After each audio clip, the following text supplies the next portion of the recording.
Salut à tous, c'est Amok et aujourd'hui on va parler d'un symbole que vous voyez probablement tous les jours sans même savoir ce qu'il signifie vraiment. C'est celui-là.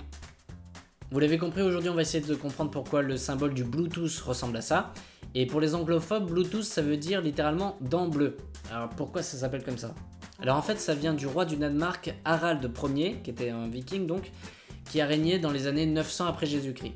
Et ce roi, comme tous les rois à l'époque, avait un surnom, on le surnommait Harald Blattand, ce qui en français peut se traduire par Harald à la dent bleue. Bon alors on n'est pas vraiment sûr de la raison de ce surnom. Alors d'après certains, il mangeait tout le temps des baies, des myrtilles, ce genre de choses, et du coup il avait tout le temps les dents bleues, d'où le surnom. Mais selon comment on traduit Blattand, ça peut aussi vouloir dire qu'il avait les dents complètement pourries quoi. Oui, bah c'est moins glamour.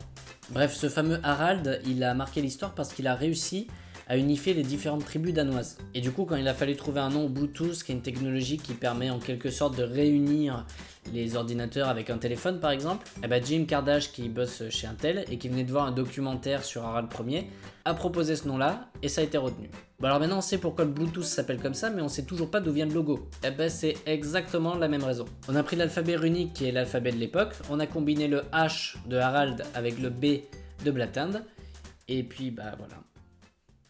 C'est tout. Merci d'avoir regardé cette vidéo.